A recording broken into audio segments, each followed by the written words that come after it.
All right, so to start, I'm going to pull up my animals handout to use to sketch my illustration. And I think I'm going to actually take a screenshot of it so I can then open it up and then flip it around because I want to draw the rabbit, but I want to draw it facing the other way. So if I go to Tools and I go to Flip Horizontal, I'm going to get the direction that I want to draw. So I'm going to start by drawing the rabbit's outline. I'm just going to start out with the rabbit's general shape. You can see how I outlined some of the shapes that you can identify within the rabbit's body, like a big oval, a circle, other ovals, and using those, it really helps put the whole thing together. And then you can always go back, well you will. You'll go back and you'll erase the lines that aren't in the actual picture, but it'll really help you with a good starting point for making everything in the same perspective, so the same sizes, fit into your page, make things look accurate. From that step, then you're going to start changing things and fixing it to make it look like the picture that you're looking at. So you're drawing from observation. You're drawing what you can see.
Let me back up because I was looking at the example of the wolf. But actually, I'm going to just go off of the one that he did for the rabbit, which I really like. So my suggestion is to look through his artwork. You could go to his website. You can look at all of his pictures on there, or you can use the examples I included in the PowerPoint and look at his ideas for how he draws in his animals. Look at the patterns. Look at the things that he puts in for the habitat. Look at the pictures of your animal's habitat so that you can get ideas that way and then kind of like see how do you think David Hale would do it. So that's what I was doing when I did this, and I really love how this started coming out. After I did these really simple outlines, I then just went in with my Sharpie to start adding the patterns and adding those little fine details. This took me a really long time. I just was really careful, and I think that that's one of the things that you have to do when you're doing this project is just take your time and be careful.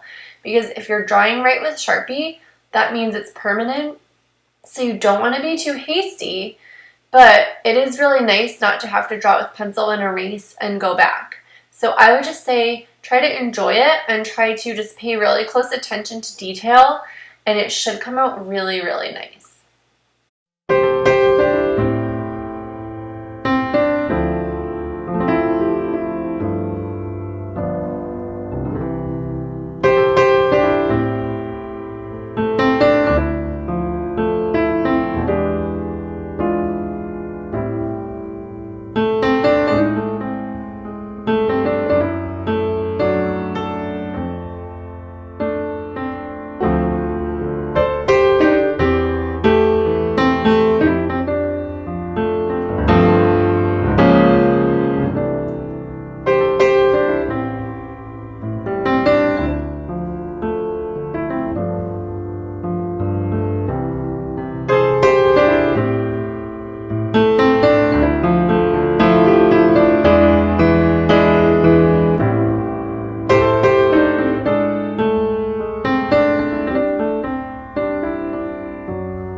here I decided to start adding some more dimension based on what it looked like he did in his artwork. So I would definitely recommend going back and using references from his work for ideas. And you can even copy, his strategy or his style. You don't have to copy it exactly, but you also could just try to emulate it. If you're doing an animal that he hasn't done, that's kind of cool because it gives you the opportunity to use his ideas in your own way. One of the things I noticed about him when I read his blog or read his FAQ, is that he's really concerned with people reproducing his work. Like if he makes a tattoo for someone, he will not let anyone else get tattooed with that, and he does the tattooing. So he doesn't like it if people copy his original artwork or his tattoo artwork that are other people's ideas that he made for them. So I definitely think that if he knew we were doing this project, he would want to see your own original work. So that being said, if you're doing a habitat for a whale, that's going to be really different than what you see in his work, although I don't know if he didn't do a whale. I don't remember seeing a whale. But you can use what you know about a whale's habitat, what you're going to Google and find out, or research, and you can use that and kind of copy some of the way he does some of his style, but then at the same time, you have to make it your own. So try to use what you can from what he does, but also try to make your own versions of your animals. I think that will make this project be so amazing. It'll be so cool to see what you guys come up with creatively too. Here, I'm sure you noticed, I started coloring in with crayon.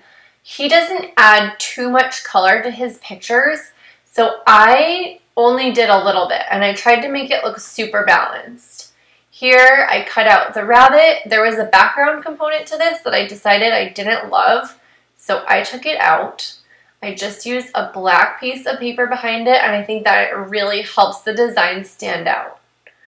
Now, as you can see, I had colored in three sections with some crayon, just a little bit of colored accents, and I tried using a color that David Hale uses. And I just did the heart, the moon with a couple little planets or bright stars, those little teardrop shapes, and the birdhouse. And there's one kind of thing in each section. So it's not overwhelmingly colored in. I really love how it's mostly black and white, and it has different values using cross-hatching or pointillism or any other patterns that he uses. So if you do decide to add any color at all, use one color and use it extremely sparingly. Alright guys, that's it. I can't wait to see what you do, and good luck!